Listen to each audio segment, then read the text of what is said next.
Assalamualaikum, selamat sejahtera kepada pendengar kisah seram. Hantu bungkus atau hantu pocong merujuk kepada sejenis makhluk yang berbentuk seperti mayat yang dibungkus dengan kain kafan. Hantu bungkus sering dikatakan mengusik orang yang lemah semangat dan akan bergerak dengan meloncat seperti hantu Cina atau bergolek.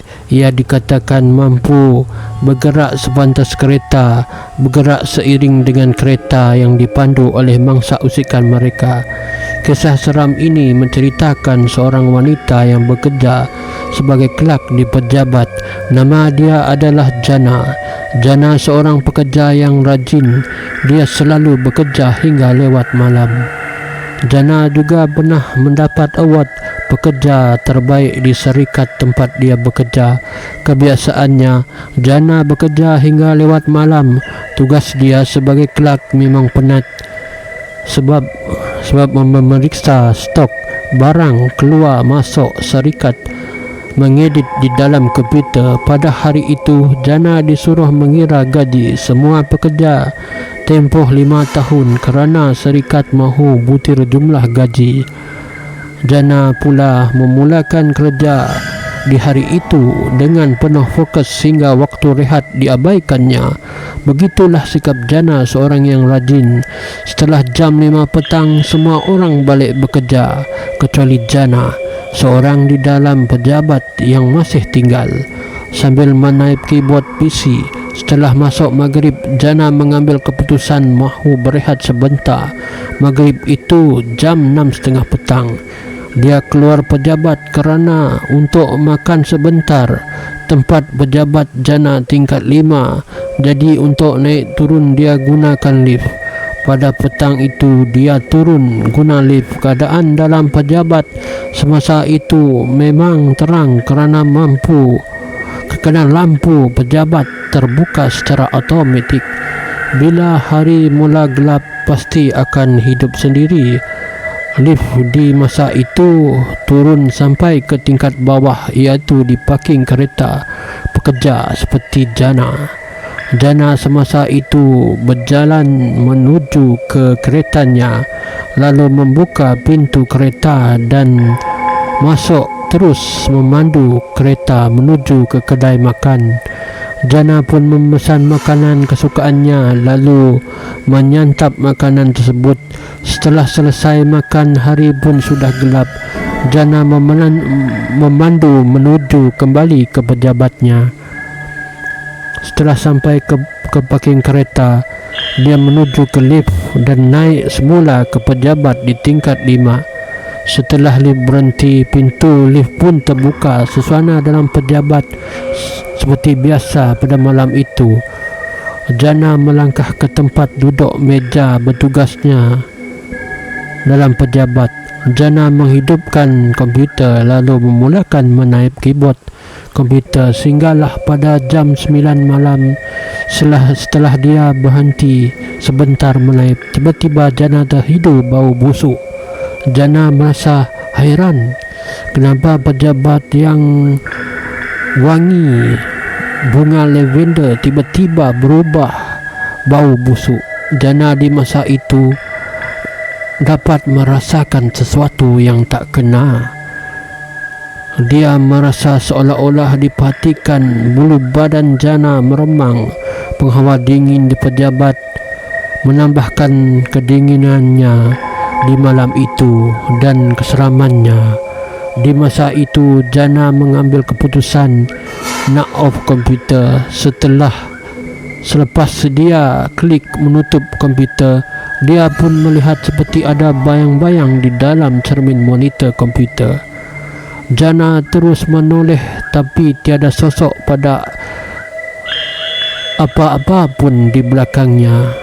Jana terus bangun dari kerusi pejabatnya untuk memerhatikan setiap meja dalam pejabat. Mana tahu ada yang masih tinggal yang bekerja lebih masa bersamanya. Tetapi Jana melihat tidak ada seorang pun di dalam pejabat. Malam itu memang sunyi di dalam pejabatnya. Pejabat itu memang besar sebab syarikat tempat dia bekerja, sebuah syarikat yang besar lagi terkenal. Jana berkata seorang diri, bukan tadi ada nampak macam orang, kenapa tiba-tiba hilang entah-entah? Semasa Jana cakap entah-entah, tiba-tiba di hujung pejabat tempat bosnya kelihatan hantu pocong sedang berdiri. Jana pun terkejut lalu berlari keluar dari pejabat. Dia sempat mengambil beg, tangan, kunci kereta dan pas bekerjanya, kerana pas bekerjanya itu untuk membuka pintu pejabat. Hantu pocong pun meloncat mengejarnya. Jana berlari keluar dari pejabatnya, berlari keluar menuju ke lift. Jana mula menekan lift, namun lift itu tidak terbuka. Jadi dia masuk ke jalan tangga, iaitu pintu tangga. Dia berlari dan membuat kasut dan melepaskan kasutnya, kerana kasut itu melambatkan pergerakan Jana. Jana berlari sambil melihat atas tangga. Hantu pocong itu bergolek-golek menuruni tangga yang mengejar Jana. Jana teriak, Allahu Akbar. Hanya Allah Azza wa Jalla tahu ketakutan dialami Jana di saat itu. Hantu pocong berhenti sejenak setelah Jana turun sampai ke tingkat ground floor, iaitu tingkat parking kereta. Jana menolak pintu tangga bangunan pejabat, lantas berlari secepatnya menuju ke keretanya. Di saat itu dia melihat pocong itu juga menolak pintu tangga. Dia tidak sangka hantu pocong itu gigih betul mengejarnya. Jana teriak, jangan kejar aku, pergi. Jangan kerja aku, pergi. Jangan kerja aku, pergi. Jana terkejut. Bangunan pejabat selama ini tempat dia bekerja sampai lewat malam rupa-rupanya berhantu. Setelah sampai kereta, Jana buka pintu kereta lalu masuk dan hidupkan enjin kereta itu, lalu memandu kereta dengan laju. Jana masa itu membaca ayat kursi dan tak menoleh belakang. Badan Jana memang menggigil ketakutan di saat itu, tetapi Jana masih boleh mengawal diri dan berjaya keluar bangunan itu pada jam 9.30 malam. Dia memang terkejut sebab gangguan makhluk halus hantu pocong terlalu awal. Jana pun selamat sampai ke rumah. Di masa itu keluarganya belum tidur lagi. Jana pun pergi mandi, duduk bersama keluarganya sambil menceritakan keadaan sesuana menakutkan itu. Ibu dan ayah Jana nasihatkan Jana jangan kerja lewat malam lagi. Jana setuju dengan pesanan ibu bapanya. Keesokannya Jana ke pejabat semula dalam keadaan gemetar. Tetapi pagi itu memang pekerja ramai sambil ucap selamat pagi dan memberi senyuman kepada Jana. Bila melihat rakan sekerjanya senyum, hati Jana pun tenang dan membalas senyuman mereka. Pagi itu Jana bersyukur kerana malam kemarin dia selamat melarikan diri dari hantu pocong itu. Jana di hari itu hingga ke hari seterusnya tidak lagi bekerja sehingga lewat malam.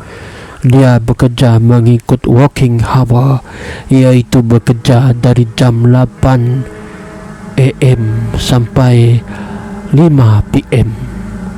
Sekian, wassalam. Begitulah cerita hantu pocong.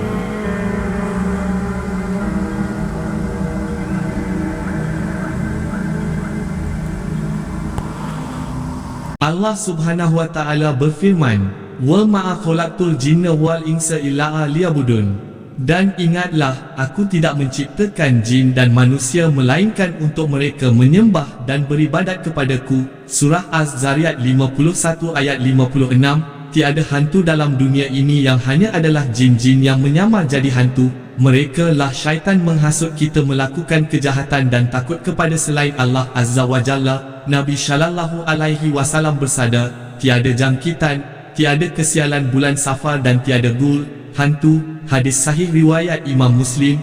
Gul adalah kata plural untuk gilan, iaitu sejenis jin dan syaitan. Orang Arab dahulu meyakini bahawa gul di padang pasir akan menjelma kepada orang ramai dengan menyerupai berbagai rupa, sehingga menyesatkan perjalanan manusia dan mendatangkan keburukan kepada mereka. Dalam hadis ini, Nabi sallallahu alaihi wasallam menafikan kewujudan gul, hantu ini. Ada pula di kalangan ulama yang berpandangan sabda Nabi sallallahu alaihi wasallam tiada gul bertujuan membatalkan anggapan orang Arab yang mengatakan makhluk bernama gul, hantu, yang menyesatkan mereka. Sebaliknya, yang menyesatkan mereka adalah dari sebab tipu daya jin dan syaitan. Hal ini dikuatkan dengan hadis lain, maksudnya tiada gul akan tetapi al-sa'ali. Al-sa'ali ialah para penyihir jin dan syaitan yang melakukan talbis, iaitulah tipu daya dan takhyul dengan menjadikan manusia seperti berada dalam ayalan. Kitab Al-Adab Al-Syariah 3/369-30.